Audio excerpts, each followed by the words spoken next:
खुलुमबाय लोगोफोर आं दिनै JSP Advice 365 चेनेलनि जै नोंथांमोननिसिम मोनसे खोथाखौ फोरमायहरनो नाजानाय जादों। सासे इउट्यूबार एबा सासे इउट्यूबजों सोमोन्दो थानाय सुबुङा खम फैसाजोंनो जुदि मबाइल स्टेन्ड बायनानै खालामनो हायो। बेयो बिराद खोब कम्फर्टेबल। बेवहाय ब्लुटुथजोंबो खालामनो हायो। ब्लुटुथजोंबो नों खमावनो 40 सेन्टिमिटार बा 30 सेन्टिमिटार गोजानाव थाना ब्लुटुथजोंबो बे स्टेन्डखौ नोंथाङा सालायबाय थानो हागोन। लोगोसेयावनो नोंथाङा मबाइलाव भिडिअबो खालामनो हागोन। लोगोसेयावनो नोंथाङा बे ब्लुटुथनि जोहैनो नोंथाङा केमेरा खेबबाय थानो हागोन। बिराद सिम्पल मेथड। मानसिया मबाइल स्टेन्डनि खाथियाव थायाबासिनो बेखौ बबेबा टेबोल बा बबेबा जायगायाव स्टेन्ड खालामना दोननानैबो नोंथाङा फट'शूट खालामनो हागोन, भिडिअ शुटिं खालामनो हागोन। बेबायदि खोब सिम्पल मेथडजोंनो खम फैसानिजोंनो नोंथाङा आं मोजां मोननाय जायखिजाया ससियेल मिडियानि आइटेम जेरै इउट्यूब बा फेसबुक, इंस्टाग्राम बेफोरखौ नोंथाङा खालामनानै खम समनि गेजेरावनो गोबां फैसा आरजिनायनि आथिखालाव अनलाइननि जोहै मानसिया गोबां खामानि मावनो हादों। मानोना मुलुगा मोनसे डिजिटेलाइज जाबाय। बे डिजिटेलाइज जुगाव मानसिया गोबां अनलाइननि जोहै थाखा फैसा बा माबा मोनसे इउट्यूब चेनेलावनो होन बा ससियेल मिडियाजों सोमोन्दो थानाय बा जेखि जाया आइटेमनि बेसादजोंनो मानसिया माबोरै मोजां भिडिअ शुट खालामनो हायो बा ब्लुटुथनि जै फट' दैखांनो हायो, स्नेप खालामनो हायो। लोगोसेयावनो बे मबाइल स्टेन्डनि जोहैनो बेखौ स्टेन्ड खालामनानैबो नोंथाङा फट' शुट खालामनो हागोन बा भिडिअ शुटिं खालामनो हागोन। बेनि अनगायैबो नोंथाङा बेखौ दाबसे जायगानिफ्राय गुबुन दाबसे जायगायाव हमनानै आरामसे बे हेन्डेलखौ फुसुंनोबो हागोन आरो फोलावनोबो हागोन। बेफोरबायदि आइटेम दं। दा बेयो खोब सिम्पल इउनिभार्सेल फन हल्डार। बेयो खोब मोजां। दा नोंथाङा 1000 थाखा गाराबासिनो माब्रै 200-300 रांजोंनो नोंथाङा माब्रै फट'शूट खालामनानै भिडिअ आपल'ड खालामनानै गोबां रां आरजिनो हायो। बेनि मोनसे सिम्पल बेसाद। नोंथाङा बेखौ बायना लानानै नोंथाङा टेबोलावबो बेखौ फुसुंनानै स्टेन्डखौ मानानै नोंथाङा फट'शूट खालामनो हागोन। बेवहाय गोबां माबा दङ, बेवहाय अपसन दं। बे अपसननि जोहै नोंथाङा खालामनो हागोन। बेवहाय नोंथाङा माबोरै फेंनांगौ माबोरै मानांगौ बेनि गासैबो माबाफोरखौ बेवहाय दंखाजोबो। नोंथाङा बेफोरखौ खालामनो हागोन।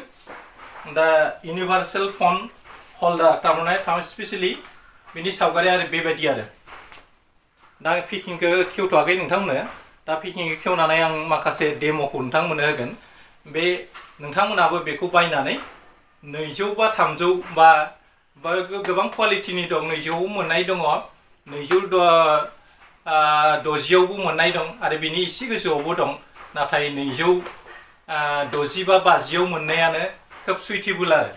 बेवहाय बे स्टेन्डआनो बेबादि पेकिंनिफ्राय दिहुनबा नोंथांमोनाव अनलाइनजों खालामबा नोंथांमोनहा खमाव मोनसिगोन। अनलाइनजों खालामबा नोंथांमोनहा खमाव मोनसिगोन। नाथाय बेखौ दखानाव बायोबा एसे बिथांमोना लाब लानानै नोंथांनो हरनाय जायो आरो। दा बेफोरबादि आरो। दा बेखौ ओरै खालामबाय। नोंथाङा जुदि मा खालामनो नैयाव मोनसे माबा दङ, हेड दं। बे हेडखौ बोखोनांगोन आरो बेखौ होनानै बिदि फेरनानै नोंथाङा मबाइलखौ नैबेयाव दोननो हागोन आरो। मबाइल खालामनानै नोंथाङा जेरैबो मानानै थाबायबो नोंथाङा भिडिअ खालामनो हागोन। गोसोबादि मा खालामनो हागोन आरो। नोंथाङा थाबायनानैबो बुङै बबेबा मिथिं दावथिंनि माखासे सुबुंफोरनि सावगारिखौ फिदिं गोसोबादि नोंथाङा लानो हागोन। बेयाव नोंथाङा मबाइलखौ बेवहाय बे नैबे माबायाव होनानै आरामसे मानो हागोन आरो। बेनि अनगायैबो नोंथाङा बेखौ आरो गोजौ लेभेलजोंबो लाहोनो हागोन। बेबायदि फेहेरनो हायो आरो। बेबादि फेहेरनो हागोन नोंथाङा। ओरैबो लाहोनो हागोन, ओरैबो जेरैथिंबो लाबोनो हागोन।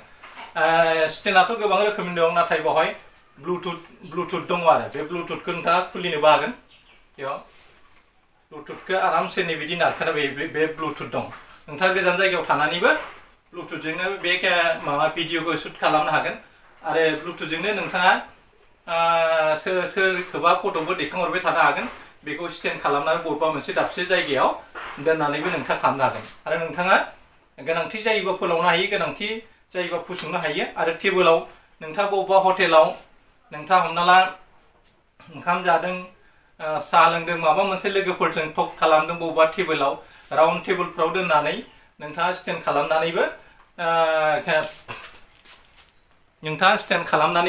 बेवहाय भिडिअ लानो हागोन आरो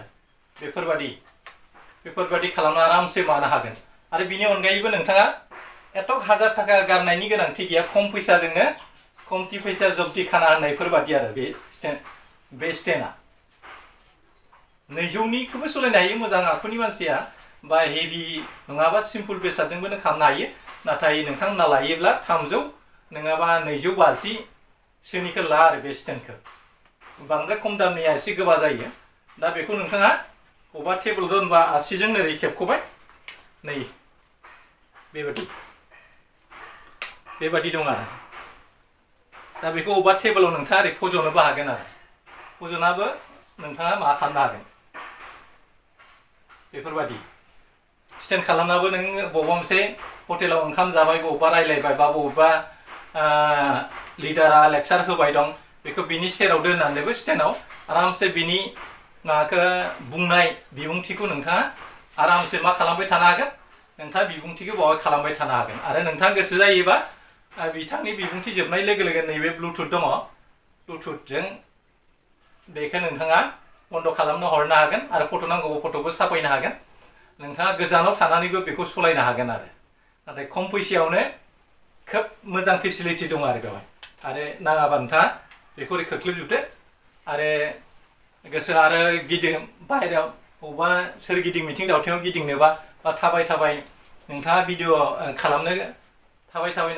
खालामनोबाथाय बिदि खालामनो हागोन आरो बेबादि खालामनो हागोन खोब सुबिदा दं आरो दा नोंथांमोनाबो बाय बेखौ खम फैसायावनो अनलाइनजोंबो मानो हायो बेखौ आङो दखाननिफ्रायसो थोंजोङै बायनाय जादों आरो बे दखाननिफ्रायसो थोंजोङै बायनाय जादों नालाय 260 बायदों आङो बेनिफ्राय 200निया एसे गोबा जायो ओंखायनो आं एसे मजबुत मोजांसिनखौ लादों आरो नोंथांमोनाबो बेबायदि एन्जय खालामनो हागोन नोंथांमोना बाय खाथिनि बेबायदि मबाइल दखानफ्रावबो आजिखालि लानानै फैयो आरो आथिखालनि जुगखौथ' मिथिखागौ नोंथांमोना अनलाइन खालामनानैबो बेफोर बेसादखौ लानो हायो आरो बेवहाय माखासे फेसिलिटि दं आरो बे फेसिलिटिसफोरखौ बेवहाय माखासे फेसिलिटिसफोर दङ बे फेसिलिटिसफोरखौ आं नोंथांमोननो खिन्थानो नाजानाय जादों बेवहाय माखासे खोथाफोरखौ बिथांमोना फोरमायथिदों आरो please read the इन्सट्राक्शन केयारफुली before use बे बेसादखौ बाहायनायनि आगोलाव नोंथाङा बिनि माखासे नेमखान्थिफोरखौ मिथिनो थाखाय नोंथाङा फरायथ'ग्रोनायनि गोनांथि दङ बेखौ माबोरै अपारेट खालामो माबोरै बाहायनाय जायो बे इउनिभार्सेल फन हल्डार होनना बुङो बेखौ इउनिभार्सेल फन हल्डारखौ नोंथाङा बाहायनायनि आगोलाव नोंथाङा बेखौ माबोरै बाहायो आरो माबोरै अपेन खालामनानै बेखौ माबादि ब्लुटुथजों सालायनाय जायो बिनि सोमोन्दै नोंथाङा मिथिनो थाखाय बिथांमोना कभाराव बेवहाय लिरनानै होदों आरो Open the mobile phone cleaving part in the direction of the arrow बे नैबे थिरसिनजों दिन्थिनाय माखासे नेमखान्थि बायदि दहायनो आं बोखानायखौ ओरै बेवहाय मोननै हेड दं गाहायाव मोनसे हेड दं गोजौआव मोनसे दं बेखौ बोखानानै मबाइलखौ नोंथाङा बेयाव मबाइलखौ बोबानो बिदि स्प्रिं टाइपनि दं बेखौ नोंथाङा सोनानै बेबायदि लानो हागोन आरो बेखौ मानानै ब्लुटुथखौ नैबेयाव थायो आरो ब्लुटुथआ बेखौ नोंथाङा बेवहाय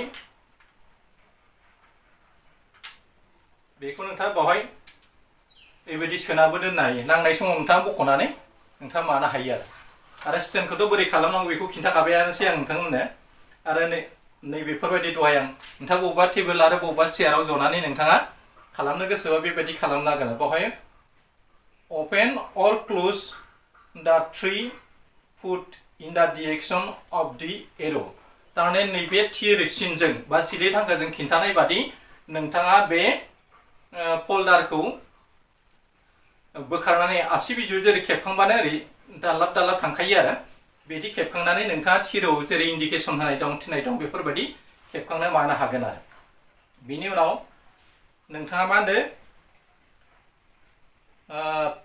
टेप आउट द install remote control in the direction of the arrow आरो नैबे रिमोट दि ब्लुटुथ दङ बेखौ खिन्था रिमुभ बख'नांगौब्ला नोंथाङा बेखौ ओरै एसे नारनानै बावहाय माबा दङ हांथा रखम दं बेखौ ओरै नारनानै नोंथाङा बख'नो हागोन आरो नोंथाङा दहायनो बुंखाबाय आङो तारमाने केमेराखौ बोरै मानांगौ बेफोरबायदि सिस्टेम माखासे दं बेफोरखौ आङो जुम खालामनानै नोंथांमोननो खिन्थानाय जागोन बिनि उनाव बेफोरनि सावगारिया बेबायदि आरो ब्लुटुथनि सावगारिया नैबायदि ब्लुटुथखौ माबोरै बाहायनांगौ बेवहाय लिरखाजोबनाय दं बेटारि रिप्लेस इन्सट्राक्सन फर सेल्फि स्टिक तारमाने बे सेल्फि लाग्रानि स्टिकखौ नोंथाङा मा बेटारिखौ नोंथाङा ब्लुटुथनिखौ सोलाय सोल'बो खालामनो हागोन आरो बायनाबो मोनगोन आरो नोंथाङा अनलाइनआव इउज दा फिगार नील or hard object to hook gap to the back बहाय माखासे गोबाव दं बेखौबो फरायनानै खिन्था जोबनांगौबा गोबां सम नांगोन दा नोंथांमोना आङो बेखौ सिम्पली खिन्थाबाय नोंथांमोनाबो इउटुबार लोगो नोंथांमोनाबो खम फैसाजोंनो बेखौ बायनानै दा